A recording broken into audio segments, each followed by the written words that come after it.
if you have money, or if you will you invest your money only onto online company, or what will you invest video money if you can?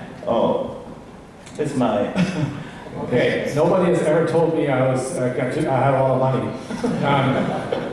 So first of all, I come from Silicon Valley, where I belong to the poorest people, compared to a lot of other people like Reid Hoffman, who owns 20% of LinkedIn. So, to answer your question, yes, I will make investments. Yes, I will invest a lot in the intersection of digital and physical, because I think that's really interesting. And why is it interesting? I would like to just ask the audience a question. Who of you has kids? Raise your arm, please, if you have kids. Okay. On the weekend, you can either go hiking in the woods, or you can go shopping. Which of the two are you going to do? Hiking is healthier and cheaper. Shopping is less healthy and costlier. And yet, 90% of you will probably not go hiking, you will go shopping. So in other words, the reason why online retailers are here to stay, and why offline retailers are also here to stay, but maybe not the current ones, maybe new ones, is simply for the simple reason that people would like to get out of the house on the weekend, and they need to have a place to go. And that's why I said earlier that ultimately, stores need to be like a mini vacation. They need to feel like you're going out to recuperate. And it can't be that you're going into a store, you're walking around the store, and with a little basket, a cart, and you're throwing items from a shelf into a basket, and then you walk up to the register and queue up in the line in order to be allowed to pay. That sounds not like a great experience to me. So in the future, people are going to want to go shopping to feel better, not because they need something or because they want something, they simply want to feel better. And that's why I believe shopping in the physical world will not go away, for that very simple reason. And so now, every retailer needs to ask themselves the question, is my store like a mini vacation? And I'm afraid a lot of stores will have to answer no if they're honest to themselves. That means they need to drastically change, and the two things they need to do is rearrange their store, make it beautiful, make it inspiring, make it a place you walk into and feel better, and secondly, create a digital overlay on top of the physical world. And that's the job that we're going to do at SK Planet, is basically create that digital overlay and make it so awesome that consumers are simply going to love it and have a better experience in the physical world. And all the things you love from Amazon, like people who like this product also like that product, recommendations, personalization, all of that is coming to the physical world. And I find it very strange that all of this is not available in the physical world. Why is it missing? Because simply we haven't built it yet. That's what we're doing. And we need to do that. I'm sure we're not the only company that's going to build that. We are sort of extremely passionate about it. And you have been doing this for many years. Shopkick has done it for a few years as well. And I'm sure a lot of other companies are feeling very passionate. The Lactin Cafe is a very interesting example. And so we're going to see more of that. But there is a very fundamental question each retailer needs to ask themselves. Am I ready for this for the future? Am I a store that people really want to go to in the future when they don't have to go in order to, because they need something? That's a very hard question to answer. And I'm afraid most retailers will have to answer no to that question today. And they need to change dramatically. A few years ago, we had a session at one of the largest retailers in America where Shopkick was invited to talk to the 200 top executives of the company. And it was about the future of shopping. And I was impressed how much they had understood the problem. And yet they were very scared, they didn't know what to do. And that's where we need to be creative and find the solution, because the consumers are voting with their feet very easily. They're already doing it. And let's give a big applause to Syria. What about you? Go shopping or go hiking? I would say 80% of the cases I go shopping, I go a little bit of hiking because I have a little boy who's 2 years old, and he actually doesn't like to hang out at stores all day long. But if I didn't have that, I would probably go shopping 90% of the time. Maybe your wife has a different opinion. What was that? Maybe your wife has a different opinion. That's right. Okay, from the serious thing, we feel that the auto service is just starting point. We are in very early stage of the new future of commerce. Okay. So I have a comment on the digital overlay over physical store. So Rakuten has a technology. Actually, it doesn't really have to do with commerce, but I feel it's a similar concept about how you merge the online world and offline world. So there's something called a hitoke. Essentially, for like a conference like this, through different booths, we have the ability to, I think actually using Soundwave as well, detect the popularity of different booths around the conferences. So on a real-time monitor, you can actually see fake people or digital people walking around to the different booths, and you can see where people are lining up between the most popular ones. And you can see it by gender, whether male or female, by age.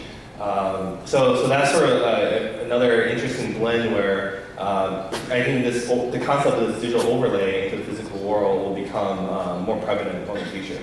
So that's something that's going to affect everywhere, including e-commerce. Yeah. Okay, thank you, James. Okay, now we have the last topic. I hope to talk about the approach for omnichannel retailers.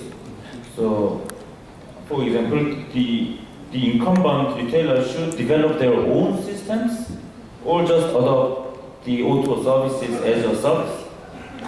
Or how the retailers deal with privacy? And related to the privacy issue, is the customized services is only the option? Should we rethink about the personalized services, its feasibility and its desirability? So, since this is the last question, so let's talk more freely, okay? Okay, could you start? Okay, so I would like to mention about two things, the custom build and also the personalization. First, custom build. I believe it depends on the size of company and also resource availability in the company. So the package solution, like a platform service, would be more adaptable for the small and medium-sized company, which don't have enough resources to run the service and also post the content and manage the device, something like that. But the big company like a Korean conglomerate, they prefer to the customize content and service in their own app and also in their own platform. So because I have been involved in a lot of like implementation service and also implementation request from the customer, so that's my opinion. And second thing is personalization. Personalization, everybody says that is the key to the auto service and key to the location-based marketing, whatever. But it is not a new concept or paradigm, right? The personalization we have been hearing all the time since everybody says customer is important and the contents delivered to the customer should be personalized. But you have to think about two things. First one is to what extent that personalization would be rewarded. So too much personalization might offend your customer. So they might feel risky. Too much customization, too much personalization, which based on their customer profile. So you have to think about it. To what extent you will personalize your service.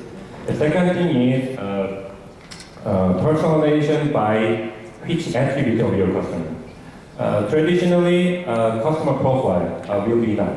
But right now, we have new data, like time, place, occasion, sales context. So those kind of things could be utilized to personalize the service. When to enter your store, in which product they are standing by. So which service, which sales associate will be available. Those kind of things should decide the personalized level. James? Yeah, so, I think it's very tough because, like you said, like the different level, the size of the company matters. And also, I think the physical layout or the reach of your customer is also very important too. So, of course, everybody, especially a large company, we want to have an understanding of our customers globally. No matter what country they're in, no matter what channel they come from to buy something online or maybe book a travel service. And we, of course, we own a lot of tracking company as well.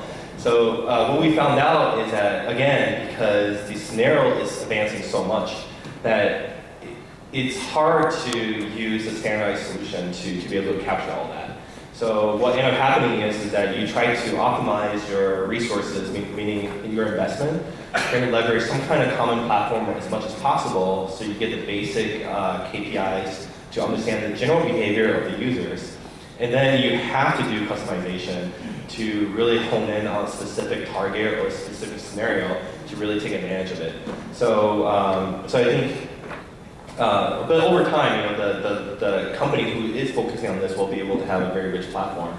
But currently, there's nobody that's there yet. And I think the mix of customized and using platforms probably will be here for a while until the technology finally slows down a little bit. Thank you. You know? Yeah, I also agree that about the build versus buy question. Right now, we in this early stage of this new kind of possibilities, we don't know what's the right answer yet. And those early pioneers who want to try new technologies have their own ideas. So they usually want to build their own implementation, their own scenarios. But there are many advantages when we converge those platform layer into one or two companies. In terms of battery consumption, or in terms of the reach, or the number of people who already have installed that